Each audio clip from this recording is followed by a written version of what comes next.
Ini maksudnya gini teman-teman, di Serie A kan Inter menghadapi 19 lawan ya di musim lalu, baik home maupun away. Nah, 15 diantaranya di pertandingan tersebut, Lautaro Martinez selalu berhasil mencetak gol ataupun assist. Ini berarti ada 4 tim di musim lalu yang berhasil membuat Lautaro Martinez tidak berkutik sama sekali, tidak mampu mencetak gol maupun assist.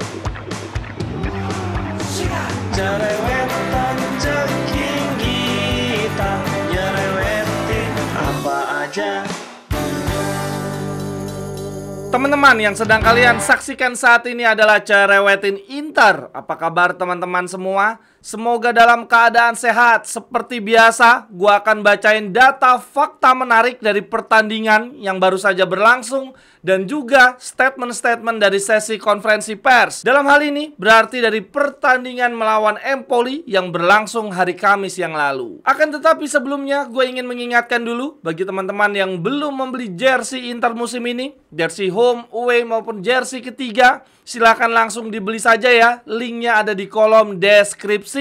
Dan sudah tersedia untuk ukuran 3XL teman-teman, ukuran besar. Oke deh, langsung saja kita mulai ya teman-teman. Data fakta menarik yang pertama dari pertandingan lawan Empoli. Davide De Fratesi menjadi man of the match dengan 2 golnya teman-teman. Dan ternyata itu adalah untuk pertama kalinya dalam karir Fratesi mencetak doppietta alias 2 gol dalam satu pertandingan. Dan selain itu, Davide Fratesi teman-teman, di musim ini kalau golnya di Inter dan di tim nasional Italia digabungkan, dia adalah gelandang tersubur di 5 liga besar Eropa. Gokil teman-teman, kita punya gelandang tersubur di 5 liga besar Eropa dengan menit bermain yang sangat amat minim. Oh ya, total gol yang dibuat oleh Fratesi di klub maupun di tim nasional Italia totalnya adalah 6 gol. Akan tetapi teman-teman, kalau menurut gua pribadi, man of the match sebenarnya untuk partai lawan Empoli adalah Nicolo Barella. Ini kalau kita lihat ya, jumlah dia berlari, jarak yang dia cover di pertandingan lawan Empoli adalah yang tertinggi, 11,5 kilo. Lalu di bawahnya Barella ada Fratesi. Ternyata Fratesi walaupun jarang terlibat di permainan ya, tahu-tahu ada di kotak penalti aja. Ternyata jumlah larinya Fratesi banyak juga teman-teman. Dia mengcover lapangan sebanyak 10,6 kilo. Lalu di bawahnya Fratesi ada kakek Darmian 10,4 kilo. Lalu di peringkat 4 ada Jan Bisek dengan 9,85 kilo. Di bawahnya Jan Bisek ada Lautaro Martinez dengan 9,8 kilo. Waduh, mana nih yang bikin kaget? Kalau Barella gue gak kaget sih, dia paling tinggi ya. Sebetulnya yang bikin kaget ternyata Fratesi cukup banyak juga dia berlari mengcover lapangan. Nah yang paling kaget sih Darmian ya. Di usia dia yang termasuk sepuh, ternyata dia bukan pemain yang malas-malesan. Pantesan Inzaghi suka ya. Dan selain itu teman-teman, terkait Barella, selama 90 menit bermain melawan Empoli, dia membuat 140 sentuhan. Dan ini jumlahnya berselisih 42 sentuhan lebih banyak dibandingkan pemain-pemain Empoli yang lain. Lalu kemudian Barella juga membuat 112 sentuhan dari 120 percobaan. Membuat 9 long ball akurat dari 9 percobaan teman-teman. Berarti ini akuratnya 100% ya. Lalu kemudian 6 kali menang duel. Lalu kemudian Barella membuat 3 peluang ya, yang mana 2-nya adalah big chances, peluang emas. Lalu kemudian ada 3 successful dribble, 2 tackle sukses, dan 1 assist. Gokil, mantap banget Barella. Semoga dia diistirahatkan aja ya di akhir pekan ini lawan Venezia, supaya dia bugar untuk 2 pertandingan yang sangat menentukan berikutnya melawan Arsenal dan juga Napoli. Lalu kemudian data fakta yang berikutnya lagi. Lautaro Martinez mencetak 1 gol di partai lawan Empoli dan itu merupakan gol dia yang ke-134. Dan dengan golnya ini, Lautaro Martinez sudah secara resmi ya menjadi pemain asing tersubur dalam sejarah Inter. Mantap banget teman-teman. Dan di partai lawan Empoli, sebetulnya Lautaro selain mencetak 1 gol, dia juga mencetak 1 assist ya bagi Fratesi. Nah, fakta menarik dari gol dan assist yang dicetak oleh Lautaro ke gawang Empoli teman-teman, ternyata Empoli adalah tim yang membuat Lautaro tidak berkutik sama sekali di musim lalu. Ini teman-teman, berdasarkan catatan musim lalu, Ternyata Lautaro selalu berhasil mencetak setidaknya 1 gol atau 1 assist ke 15 klub berbeda di Serie A musim lalu. Ini maksudnya gini teman-teman, di Serie A kan Inter menghadapi 19 lawan ya di musim lalu, baik home maupun away. Nah, 15 diantaranya di pertandingan tersebut Lautaro Martinez selalu berhasil mencetak gol ataupun assist. Ini berarti ada 4 tim di musim lalu yang berhasil membuat Lautaro Martinez tidak berkutik sama sekali, tidak mampu mencetak gol maupun assist. 4 klub tersebut adalah Empoli, Genoa, Roma, dan Sassuolo. Nah, akan tetapi di hari Kamis yang lalu Lautaro Martinez berhasil balas dendam ya. Dia tidak hanya mencetak gol tetapi juga gol dan assist. Lalu kemudian ini di musim lalu Lautaro juga tidak berkutik ya ketika melawan Roma, tetapi di musim ini dia berhasil mencetak gol semata wayang yang membuat Inter menang atas Roma. Lalu kemudian lanjut data fakta berikutnya dari Henrik Kakek Mkhitaryan, pemain yang memegang rahasia terkelam Inzaghi, yang mengancam Inzaghi ya, kalau dia tidak dimainkan sebagai starter maka rahasia tersebut akan disebar. Nah, Mkhitaryan teman-teman yang di tahun ini berusia 92 tahun ya, adalah pemain Inter dengan menit bermain paling banyak.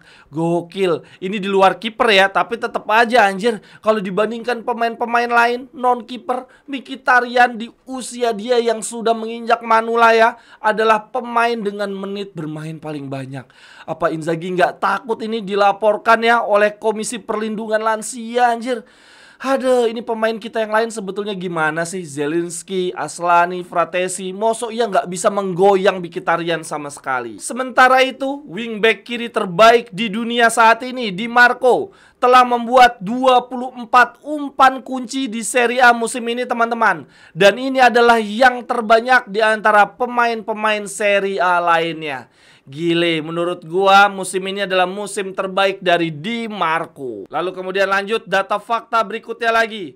Kemenangan 0-3 atas Empoli hari Kamis yang lalu teman-teman. Ini merupakan clean sheet ke-10 Inter setiap kali bermain di kandang Empoli. Jadi teman-teman, selama 10 kali lawatan kita ke kandang Empoli, kita bukan hanya tidak terkalahkan ya, tetapi juga clean sheet. Dan ini kalau gue lihat-lihat dari 10 pertandingan terakhir, 9 diantaranya berakhir dengan kemenangan ya. Cuma ada sekali tuh hasil seri 0-0. Selebihnya menang. Tetapi yang aneh, walaupun di kandang Empoli kita sangat superior, gitu-gitu Empoli pernah menang kan ya, main di San Siro. Kok bisa ya?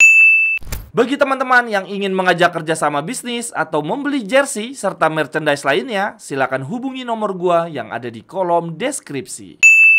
Lalu kemudian lanjut yang berikutnya lagi teman-teman.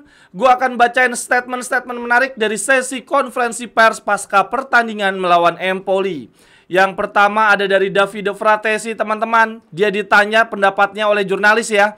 Apa pendapat Anda tentang Doppietta, brace yang Anda buat di pertandingan ini? Lalu kemudian Fratesi menjawab, saya senang sekali, tetapi saya sedih karena ini terjadi melawan tim yang dulu saya bela. Kami punya kenangan indah bersama, jadi rasanya tepat untuk tidak merayakannya. Wah, ternyata itu teman-teman yang membuat Fratesi tidak selebrasi ya ke gawang Empoli, karena dia merasakan ada nostalgia, ada ikatan khusus dengan Empoli.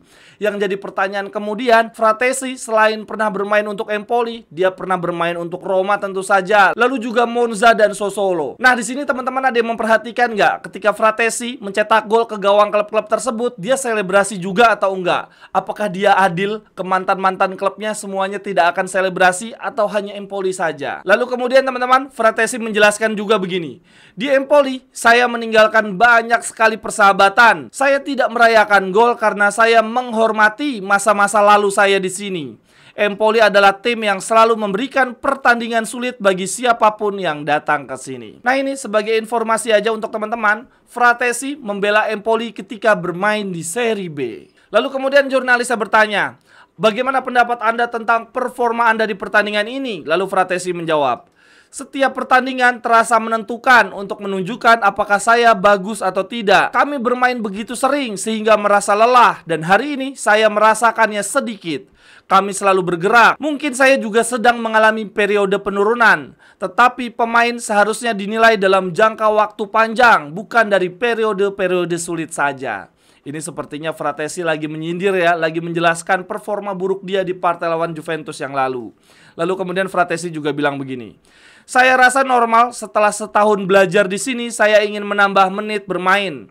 Dalam situasi cedera pemain lain, saya seharusnya bisa mendapatkan lebih banyak kesempatan daripada musim lalu. Dan pelatih juga selalu percaya pada saya, dan dalam hal itu tidak pernah ada perubahan apapun. Lalu kemudian teman-teman, jurnalisnya bertanya lagi, seberapa penting pertandingan ini? Lalu Fratesi menjawab, kami butuh kemenangan untuk bangkit karena kami telah menyia-nyiakan pertandingan melawan Juventus. Kami sangat menyesal. Dengan 20 menit tersisa dan unggul 4-2 melawan Juventus, kami malah kebobolan 2 kali. Jadi, hari ini kami sangat membutuhkan kemenangan.